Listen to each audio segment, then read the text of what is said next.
Ipinag-utos na raw ni Pangulong Ferdinand Marcos Jr. ang agarang assessment sa pananalasa.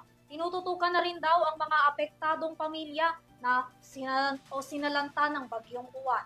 Sa kabila nito, umabot sa higit 1 milyong individual ang nailikas. Sa kasamang palad, 2 ang naiulat na nasawi.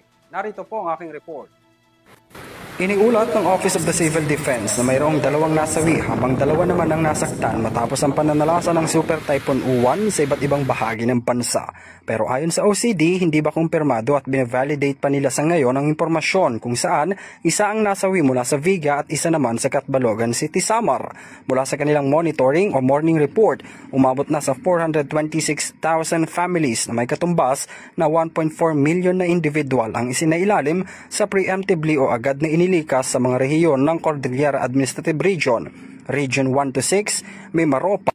The effects of the typhoon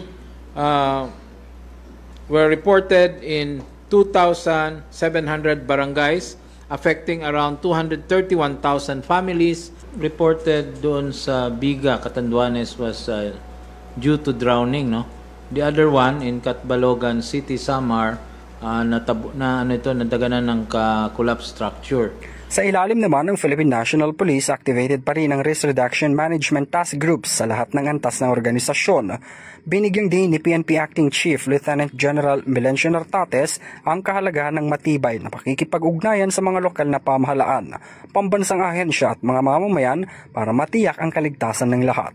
Pinatututukan din ni Nartates ang sapilitang pagpapalikas sa mga baybaying dagat, tabing ilog at mga lugar na madalas bahain o gumuho. Inutusan din niya ang mga pulis na pamunuan ng mga operasyon ng pagsagip at pamamahagi ng tulong. Tiniyak ng Chief PNP na bantay sarado ng National Headquarters ang sitwasyon at handang magbigay ng karagdagang puwersa, kagamitan at suporta kung kinakailangan. Binigyang din niya ang mga pulis ay matagal nang nasa unahan para tumugon sa mga kalamidad, tumutulong sa paglilikas, nagdadala ng ayuda at nagbabantay sa seguridad ng mga nasalanta. Bukod sa 2 nasawi, iniulat rin ng PNP ang 2 pang casualties naman sa Nueva Vizcaya kung saan biktima raw ito ng landslide. Okay, regarding po dun sa reported na casualty, siguro ito po yung kasama sa landslide na nangyari sa incident kanina. But I referred it to the DILG kasi yung pag-announce ng death and missing person is the LGU is in charge, but while the PNP is also assisting and verifying the reports.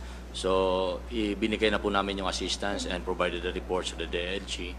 So, itong incident na yan ay totoo po nangyari yan sa landslide kanina, early morning. So, sir, it's confirmed?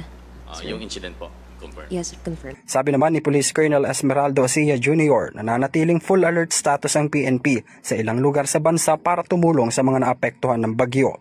Sa kabila nito, umaasa naman ang OCD na hindi naaakyat pa ang bilang ng mga casualties, kasunod na rin ang panghihikayat nila sa publiko ng agarang paglikas sa mga lugar na apektado ng bagyo. Samantala, pinatututukan raw ni Pangulong Bongbong Marcos ang relief operations at monitoring sa mga pangangailangan ng LGUs, pati na ang assessment sa pinsala ng bagyo.